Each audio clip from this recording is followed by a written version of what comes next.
So it gives me great pleasure to introduce today's speaker. Blas Uberuaga is a senior scientist, technical staff member at Los Alamos National Lab. He's also the director of a energy frontier research center called Future, and Future is an acronym, which I'll let Blas tell you what exactly it stands for. But it's for those of you who are not familiar with energy frontier research centers. These are large, multi-million dollars, half-decade long centers sponsored by the Department of Energy to solve big problems in energy science.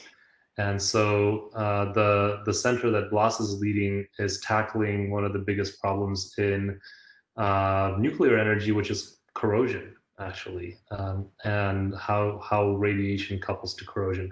I'm not sure if that's going to be part of today's talk at all, but today's talk, I understand, is going to be an introduction to the basic phenomena and mechanisms of radiation damage in materials. So, Blas, I hand it over to you. Thanks, Michael, and thanks for asking me to present today.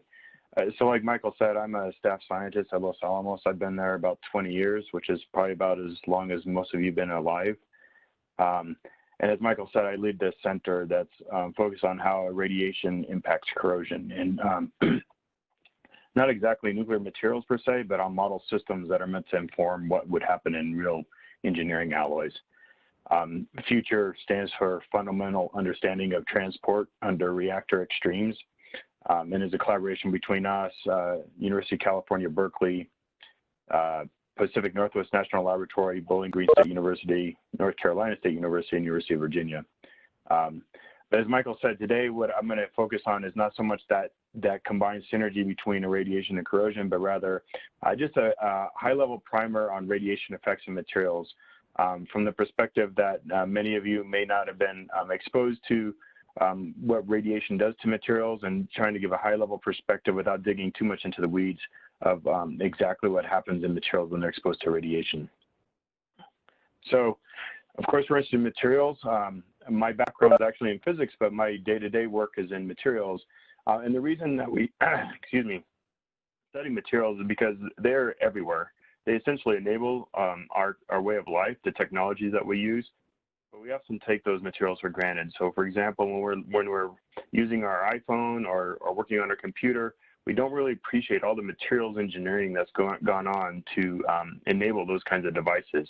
And that's for these complex devices. There's also lots of materials engineering just in structural objects such as buildings and bridges and so forth. But these materials are never perfect.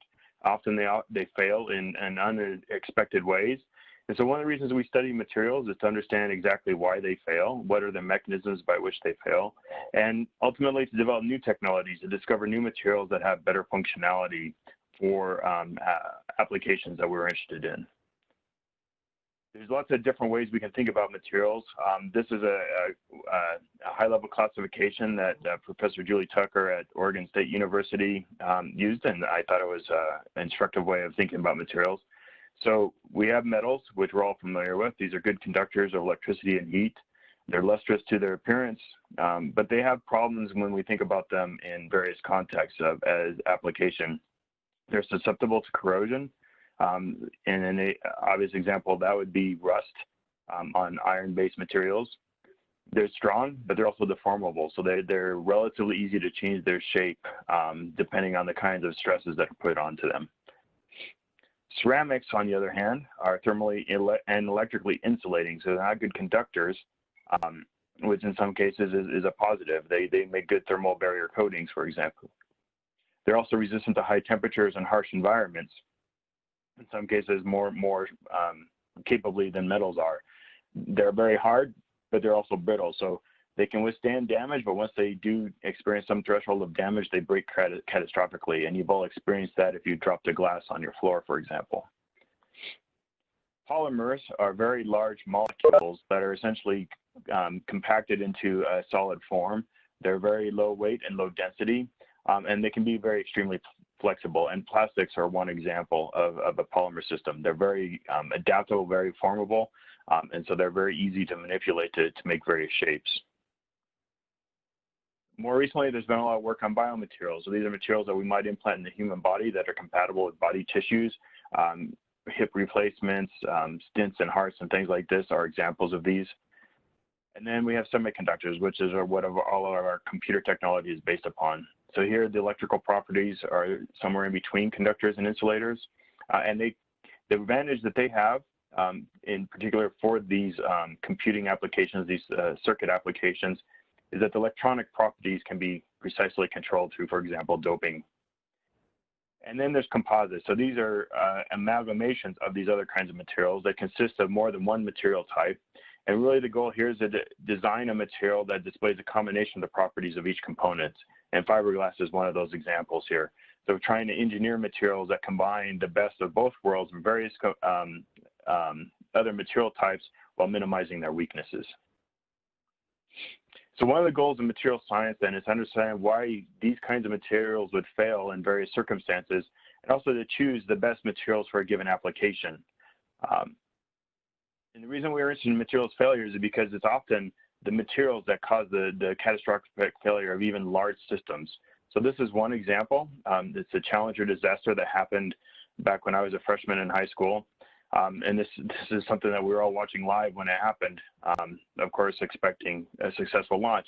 It turns out that what happened here is that the O-rings that seal the fuel tanks, they lost their elasticity at low temperatures, and that meant that they didn't seal nearly as well as they're expected to. And those leaks eventually caused the explosion that ended up in the deaths of all these astronauts. Another example is the Titanic. So we all know the Titanic hit an iceberg and sunk. But one of the reasons that that collision was so catastrophic is because the steel that the engineers chose for the Titanic became brittle at the low temperatures that they encountered in those frigid waters. So once it hit that iceberg, the hull cracked very catastrophically, and that led to the sinking of the ship. And that's even better illustrated by this example here. So this is the Liberty ships that were developed during World War II. And here you can see that one of the ships here on the left split right down the middle. And this failure, again, was a combination of the welds and embrittled steel that at low temperatures lost all their ductility and couldn't sustain the stresses that were induced on the ship as a function of the poor design. And so these kinds of materials failures can have catastrophic consequences for the large-scale objects that we're trying to develop as engineers. And materials are such a central part of the human experience that we literally label human progress by our materials. So of course there's a Stone Age where all the tools that humans developed were developed out of stone and rock.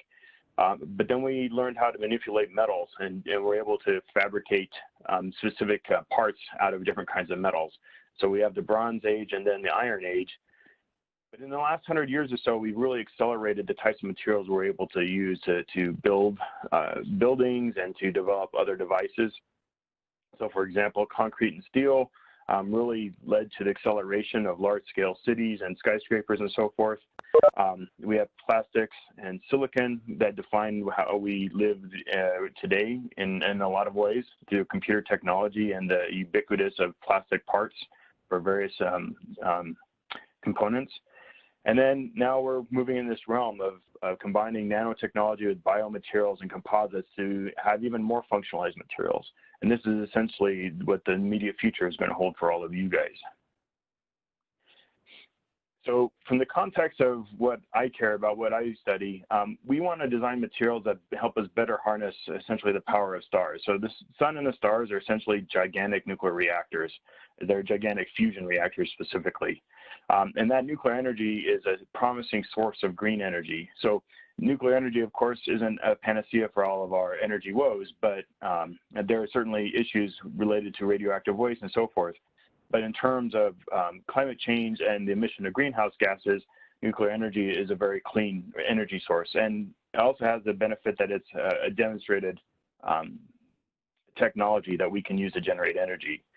Now, one of the key limiting factors that limits the further embracement and advancement of nuclear energy technology is the material's durability. Can they sustain the environments that they're exposed to for sufficiently long times? And so just to emphasize the fact of how important understanding materials in a nuclear context are, this is a map showing the share of energy produced in different countries as a proportion of their total energy production. So for example, we have France as one of the most nuclear heavy countries in the world. It produces about 75% of its energy through nuclear.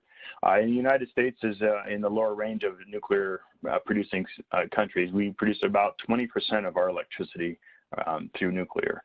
But there's a big dramatic shifts here, partially because of materials issues. So Japan used to be up high in the green, but after Fukushima and the failures of those nuclear plants, Japan decided to go away from nuclear. Now they produce about 0.5% of their energy through nuclear. And so one of the reasons, it's not entirely a materials issue, there are also system issues due to where generators were placed and so forth.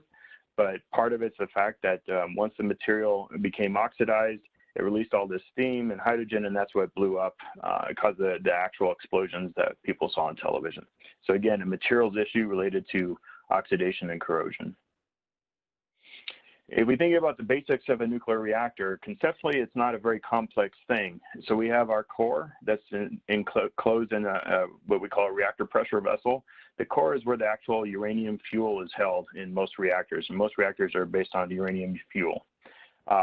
That fuel generates a lot of heat when it burns through the fission process. And that heat is transferred to a coolant, typically water, in most reactors that we have in the United States. And that water is then circulated through the system, eventually turning into steam through a heat exchanger, which drives turbines, and that's what ultimately generates your electricity. So we go from nuclear fission over here in the core to a steam-driven turbine that generates our electricity. So conceptually, it's a not overly complicated object or engineering system.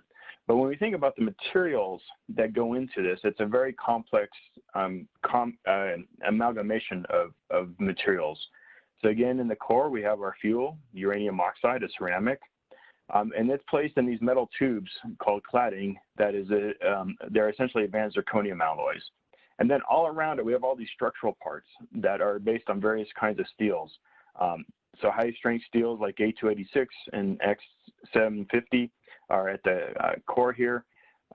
We have control rods that are also made out of another ceramic, boron carbide, but other various steels that surround both the reactor pressure vessel and the ducting that connects this to the various heat exchangers and so forth.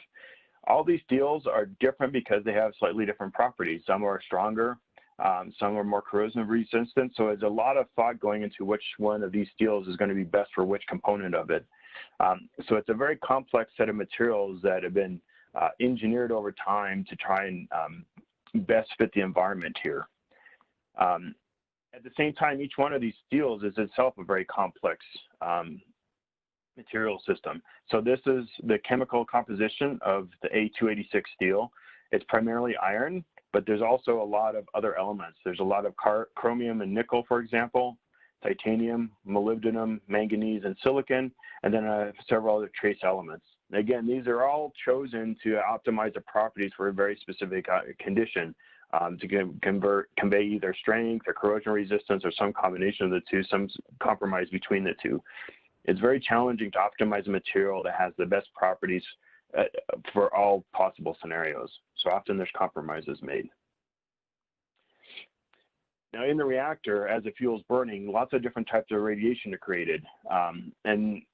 For example, we have alpha particles, which are essentially fast-moving helium atoms that are generated. They don't interact with matter they can't penetrate deeply through matter. So that even a simple piece of paper will stop alpha particles. Beta particles, which are fast-moving electrons, can go deeper. They can penetrate into tissue, but they won't go all the way through, for example, a human hand. Well, gamma rays will do that. X-rays are a lower energy form of gamma rays or photons. They'll go through tissue and wood, but heavy metals such as lead can stop those. And then neutrons are probably the most, in some sense, devastating particle that's produced in a reactor, in the sense that it can penetrate many different materials, has a very large penetration depth. And it takes something like a thick blanket of water or concrete to actually stop them. All these can occur in a reactor to varying degrees, but the neutrons are the most disruptive in many ways, and it's those neutrons that I'm going to focus on in the rest of this talk. So if we think about nuclear reactors and the types of reactions that occur, there are essentially two fundamental types that I've alluded to already a little bit. So in most of the commercial nuclear reactors we have in the United States and around the world, they're fission reactors. So we have some kind of fissile atom, often it's uranium, but it could be something else like plutonium. Neutrons hit those large uranium atoms and split them. And by splitting them, it does two things. It generates some secondary atoms, these kinds of transmutation products here. They're much smaller than the host or uranium atom, but it also generates a whole bunch of neutrons. And it's these neutrons that go on and hit another uranium atom and cause a chain reaction that leads to sustainable fission reactions in the reactor. In contrast, we have fusion as well. So fusion is, of course, the reaction that occurs in the stars. And this is also the subject of much research here on Earth, trying to develop fusion reactors, viable fusion technology. And while there's a lot of research scale fusion reactors around the world, there's no commercial reactor. We haven't perfected the technology here to really make a sustainable fusion reactor. And again, partially that's due to the fact that we don't have materials that can withstand the environments that are created during these reactions. But fusion is essentially taking two light elements, hydrogen and deuterium in this case, and fusing them together by giving them a lot of energy and slamming them into each other. That produces a helium atom and a neutron. Now, both of these reactions release a lot of energy through the form of kinetic energy. There's a lot of fast-moving particles in this system, and it's essentially that kinetic energy that ultimately gets transferred to, in the case of a fission reactor, to your coolant, heats up the water, and that's how you get your steam in the end. But from our perspective, we generate these fast-moving particles, and the question is, what do they do when they hit materials in the system? So before we go there, it's good to have a brief introduction to the crystal structure of materials, because this is the foundation of how damage interacts with these systems. So the very simplest crystal structure would be the so-called simple cubic structure, where we essentially have a cube and we place atoms on all the corners. This is a very simple structure, but not very many materials exhibit this structure. The only elemental material that does is polonium, which you may have heard of because, on the order of 10 years ago, a former Russian agent was poisoned via polonium that killed him very quickly due to alpha decays in his body. And the reason this is unfavorable is because there's a lot of open space in the center of that cube where atoms would actually like to go, and spreading them out in this simple cubic structure is not very favorable. So most materials exhibit more complex structures. So the body-centered cubic structure is essentially the same as a simple cubic, but we add one more atom to it right in the center of that cube. And a lot of common materials, such as iron, tungsten, and niobium, exhibit this body-centered cubic structure.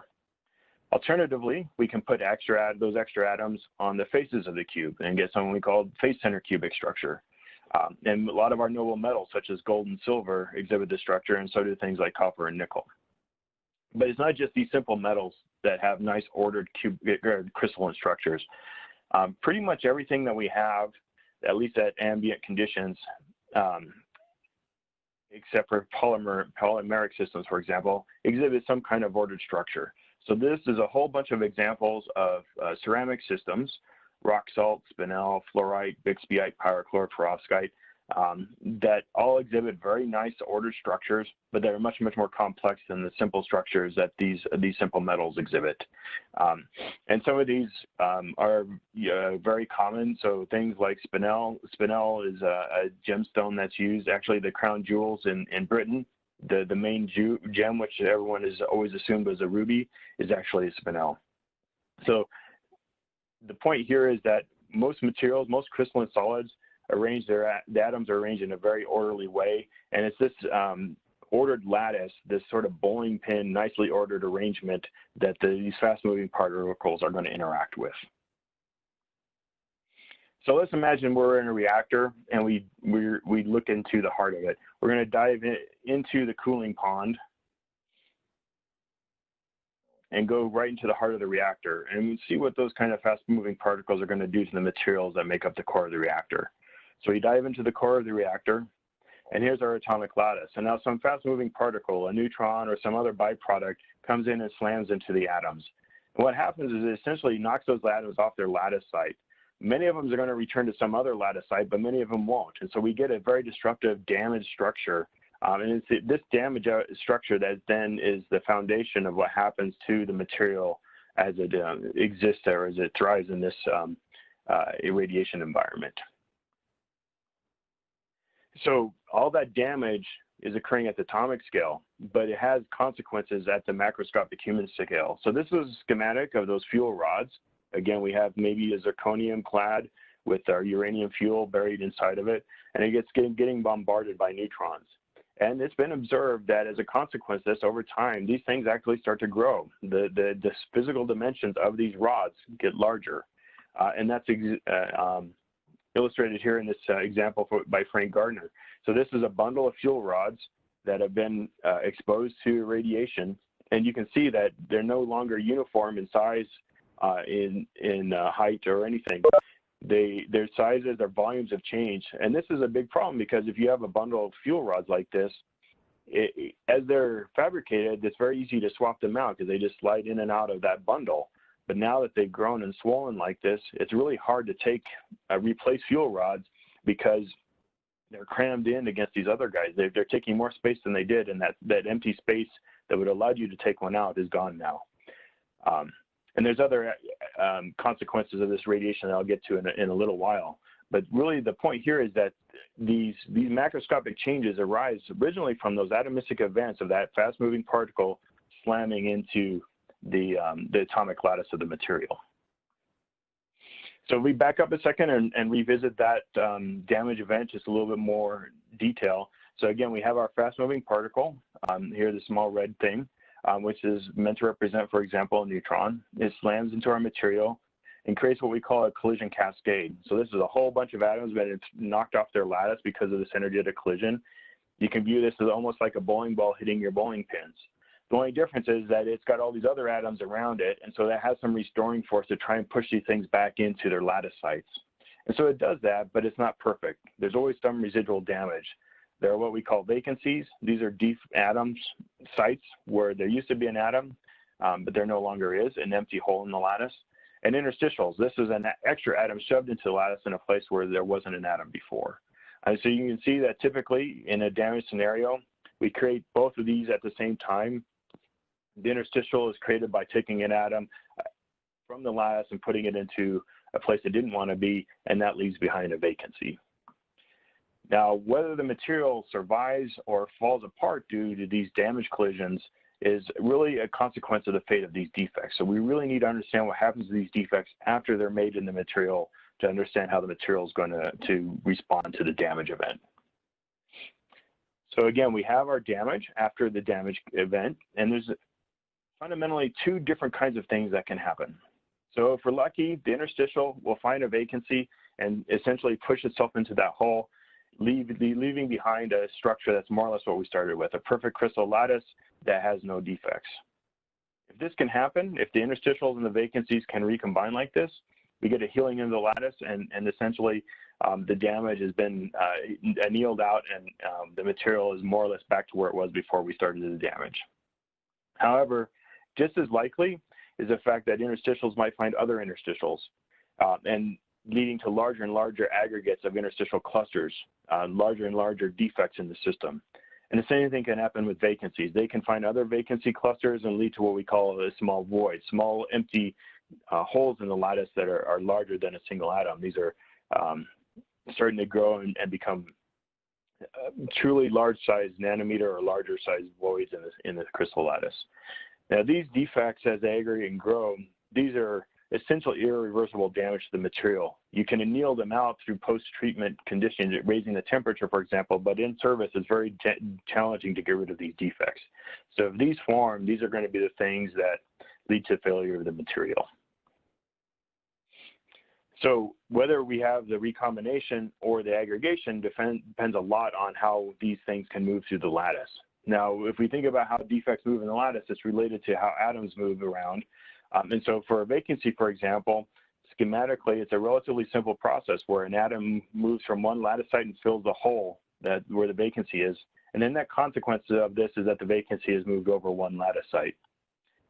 In contrast, interstitials typically move by pushing out another atom in the lattice, but by doing so, push that atom into another interstitial site in the crystal structure. So essentially, both of these move through by doing these kinds of processes, both of these defects can move through the lattice, long range, and again, if we're lucky, they'll find each other and recombine, and if not, they'll aggregate or disappear in another way. Now, what characterizes how fast these things happen is the so-called defect migration energy. So we think of our vacancy in two different positions in the lattice. How easy it is to go from one to another is essentially defined by this migration energy. And this is essentially a measure of the mountain pass that connects the two low energy valleys on either side of it. If the mountain pass is very high, if the migration energy is very high, it's much more difficult for the atom to move through the crystal lattice than if it's low. And typically, in many metals at least, interstitials can migrate much faster than vacancies. So this leads to a disparity in the evolution of these two defects in the system. To get some sense of what does that disparity do to the material, we can develop simple models such as chemical rate theory models like this to give some insight. These aren't necessarily quantitative. They're not, at least at this simple level, predictive of a given material, but they give a general sense of what can happen to these defects as they evolve. So what does this equation describe? So we have our concentration of vacancies described by this quantity here, CV, and this is essentially how it's changing in time. It's a time derivative of that quantity. And that time derivative depends on three factors. P is the production rate. It's how fast these vacancies are being produced in the system. And that adds to the vacancy content in our system. As the P is increasing, we'll get more and more defects, more and more vacancies in our system. At the same time, there's two mechanisms for loss. So the term in green is essentially a measure of how fast the interstitials and vacancies are finding each other, and we have that combination mechanism that we talked about earlier. So if this happens, we're getting rid of interstitials and vacancies at some rate. That's a positive. The blue term is how vacancies are lost in other ways in the system, not by finding interstitials, but by any other mechanism in the system. So for example, if they find any other so-called sink, such as a grain boundary, a free surface, or whatnot, and I'll go into that just a little bit more later, that's another way that vacancies can disappear from the system, but without interacting with interstitials. So the green term describes how vacancies and interstitials recombine together, and the blue term describes how vacancies are lost to anything else in the system. We have a similar equation for interstitials, and the important thing here is that these are coupled, so that the evolution of interstitials depends on the vacancy concentration. The evolution of vacancies depends on the interstitial concentration. So we have this coupled set of equations that are going to determine how these two defect concentrations evolve in our system. So we can solve these equations, and here's an example for one very particular scenario. This is low temperature. And by low temperature, all I mean is that the interstitials are migrating much more quickly than the vacancies. And low sink density, meaning that it's much more likely for a defect, an interstitial to find a vacancy than it is for some other sink. But there are some sinks in the system, so eventually it will find those sinks. So at low times, what we're plotting here is the concentration on the y-axis versus the time in the x-axis. At low times, we essentially are just producing defects. We don't have enough defects yet for the interstitials and vacancies to find each other, so we're just producing defects at some constant rate, and both of them increase linearly. And we have equal concentrations of interstitials and vacancies. However, at some point, the interstitials are able to find those vacancies. Again, the interstitials are moving much more quickly, so they're the ones that are actually finding the other defect. And now we start to have that recombination mechanism start to play in. And so interstitials and vacancies start to annihilate, and that starts to counteract the production rate. And at some point, we get this sort of steady state behavior where we're producing defects just as fast as we're annihilating them. And so we get a constant defect content. However, over even longer times, now these interstitials move even further away, and they can start seeing those distributed sinks in the systems that are far away from them, but do exist. And so the interstitials start getting sucked away by other mechanisms. We don't necessarily specify exactly what those are here, but they're being sucked away by grain boundaries, by free surfaces, whatever it is. That means the interstitial content is starting to drop, and that means that there's no more interstitials for the vacancies to recombine. So that means the vacancies start to increase again. So we get this transition where the concentrations split, the interstitials drop to some degree, and the vacancies rise. Now, at some longer time, the vacancies, they don't move very fast, but they still do move at some rate. they find those sinks as well. And what this means is that at some point, the vacancy annihilation rate, both through the recombination term and through the sink term here, will compensate the production term. And that means that we'll get, again, a constant defect concentration. And if this was everything that happened, that would be the end of the story. It would be these concentrations out forever and ever. So this simplistic model gives some sense of how complex it is for these defects to evolve in the system. And really, a lot of what happens in the study of radiation effects is trying to understand what these parameters are. These K terms in front essentially dictate the rate of these different processes, and we're trying to understand how those vary with material chemistry and material structure is a large part of the effort on radiation effect studies. However, again, this is a very simplistic picture. There's a lot of other things that actually happen that if we want to make a predictive description of what's happening in the material, we have to account for. So again, we have our primary damage event, and it produces defects, as we've already seen. Interstitials, the little blue circles, and vacancies are the white squares. But it does more than just produce defects. Through other processes such as transmutation or neutron capture, we can get things like gas generation. So in the fission process, I mentioned how we can get gases like krypton and xenon. We also get products such as barium, so we start to change the chemical nature of our material. We can also get activation, where an atom will capture a neutron and become an unstable isotope that is actually also radioactive and will decay at some time, leading to its own damage events. So that radioactive decay will spit out fast-moving particles that can also damage the lattice. But as we've already seen, these defects on longer times will start to migrate. They'll recombine with each other, or in a less beneficial mode, they'll start to aggregate, forming both the vacancy voids that I mentioned, but also dislocation loops, clusters of interstitials or vacancies that form platelets in the material. If those defects migrate and encounter our gases, they can start to form bubbles, which are essentially voids filled with gas, and have also their own changes to the microstructure and the mechanical properties of the material. Over longer times, these objects, these voids, these bubbles, and so forth can interact with the dislocations in the material, either the ones that are already there beforehand or the loops that we've generated through radiation. And those become the obstacles to dislocation. And this is the source of a lot of the loss of mechanical properties, because now these dislocations can't move through the material. We lose a lot of the plasticity that the materials originally had. If we have an alloy, we can get solute segregation. The defects can couple to the solutes in the system. So for example, if we have an iron chrome alloy or like a steel-based material, the chromium might segregate or even desegregate depending on the conditions to defects in the system, such as dislocations. And if we get enough of that segregation, we can start to get precipitation.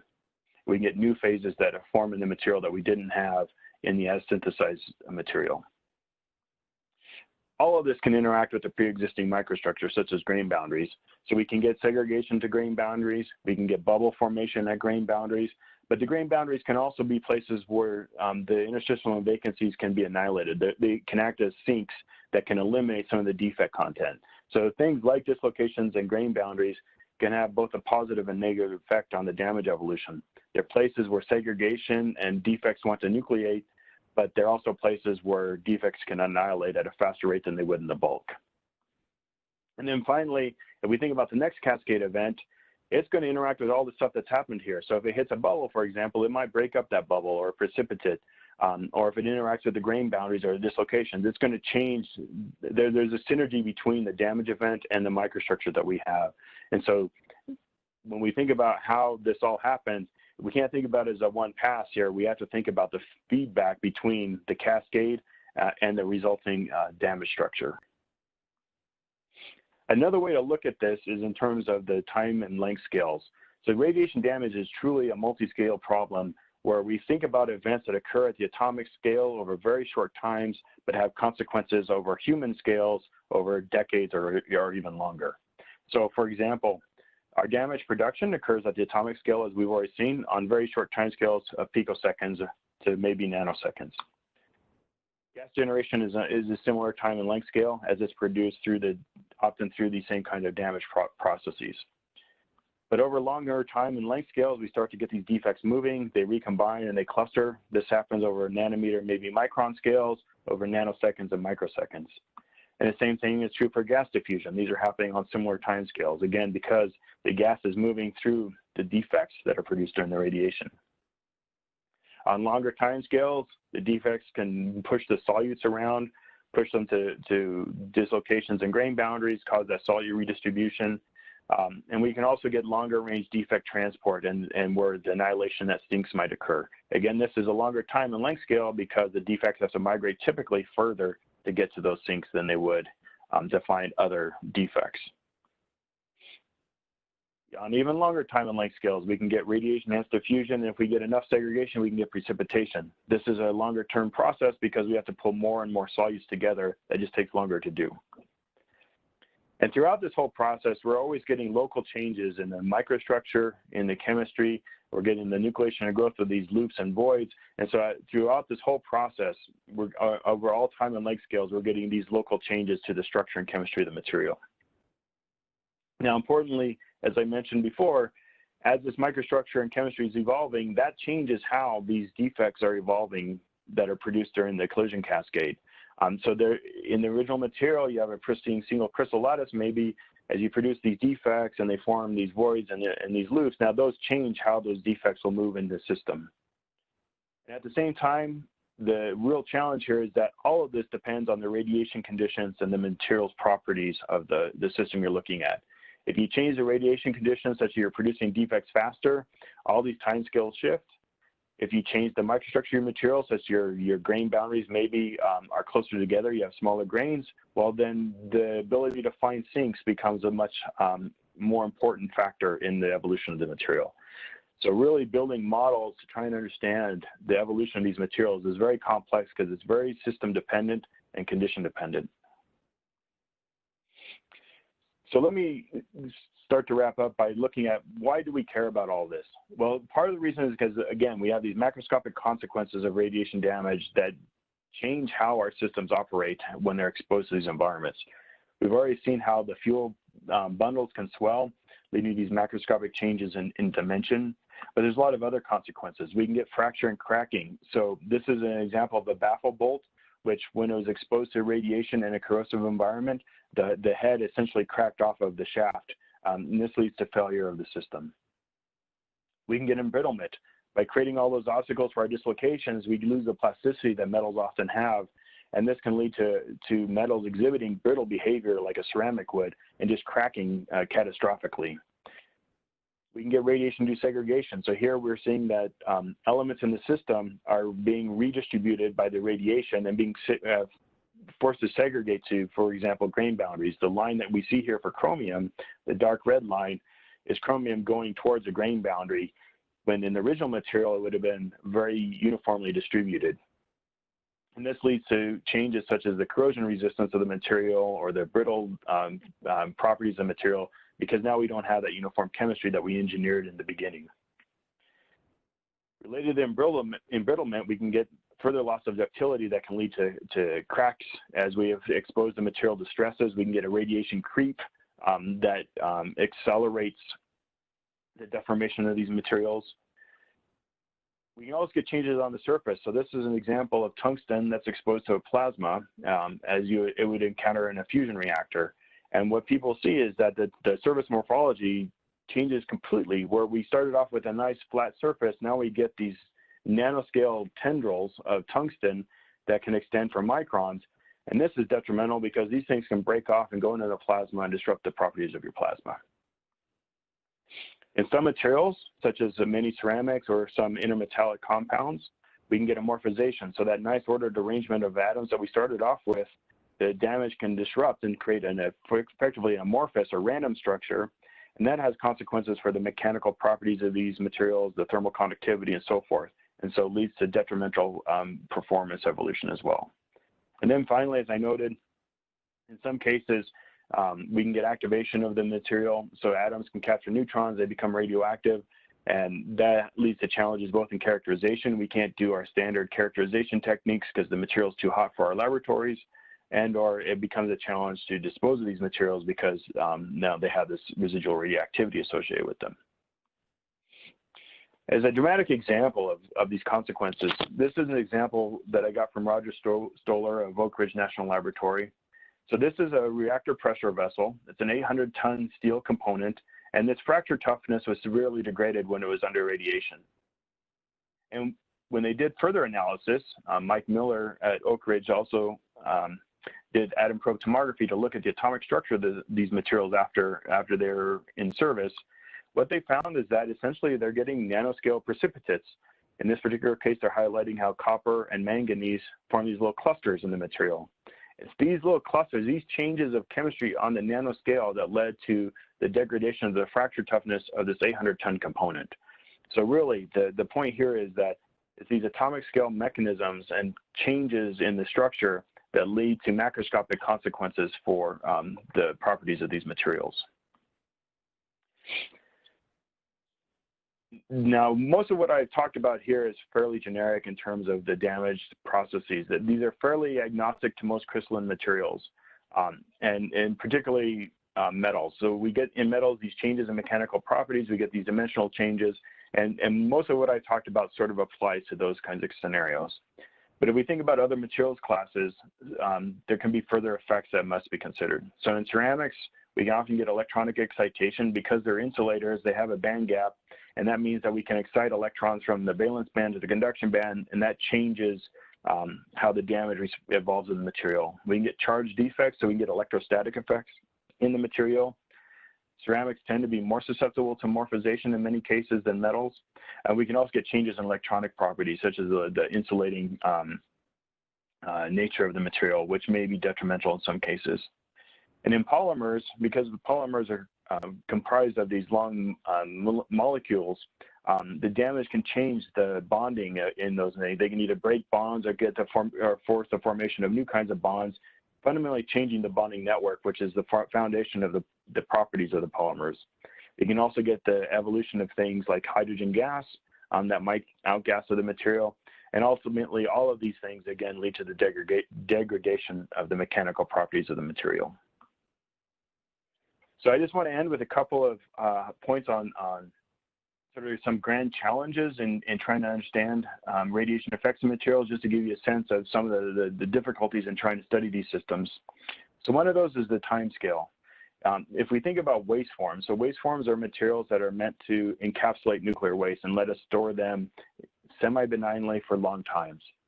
Now, reactors produce a whole slew of species as the fuel is burning. So this is the fission yield for uranium as it's being burned in the reactor. And you can see that a huge number of different elements are produced as uranium fissions. And some of these are radioactive, and they have very long decay times. So this is a measure essentially of the radioactivity in a ton of burnt fuel as a function of time. And the point here being that there's some species, a little hard to see maybe, it's strontium-90 and cesium-137 that decay relatively quickly. Relative is a strong word here, on the order of a couple hundred years. But there's other species, such as iodine-129, which literally take millions of years to decay. And so this thing is going to retain some level of radioactivity for millions of years, and those radioactive decay processes, again, damage the material. So if we want to understand if the material is going to be, maintain its integrity over those timescales, we have to somehow describe these kinds of processes. And it should be clear, we can't do that in the laboratory. We simply cannot study materials that long directly. So we have to build models that somehow capture the physics that's going on here. So one of the big challenges is how do we understand damage evolution on these timescales when we can't directly do experiments on these systems? Another grand challenge is controlling damage. And this is one that Michael and I have worked together and separately on for a while now, trying to understand and exploit this property for improving the material's behavior. So this is a micrograph of a material that's polycrystalline. So each one of these different colored regions is a different grain of the material and has a different orientation of the atomic lattice that I showed earlier. But because we have many different ones of these, when they come together, they don't fit perfectly, and we get these seams that are referred to as grain boundaries, and that's the black and red lines here. each one of these boundaries interacts with damage in a different way. These all have a different local structure, and that means how vacancies and interstitials interact with these is different. And so these boundaries can act as sinks for defects and help annihilate them, but the effectiveness of that sink effect or the annihilation depends on the structure. So this affords an opportunity where we can potentially engineer interfaces into our material as one route to control damage. There's a lot of challenges in doing that, particularly for practical application, but there's a lot of fundamental research that's going on trying to understand exactly how these boundaries might be leveraged or exploited to annihilate defects more efficiently and make the material overall more radiation tolerant. So with that, let me wrap up. The take-home messages I hope to leave you with are that radiation interacts with materials at the atomic scale, and this disrupts the lattice, creating the point defects that we saw in the system, interstitials and vacancies.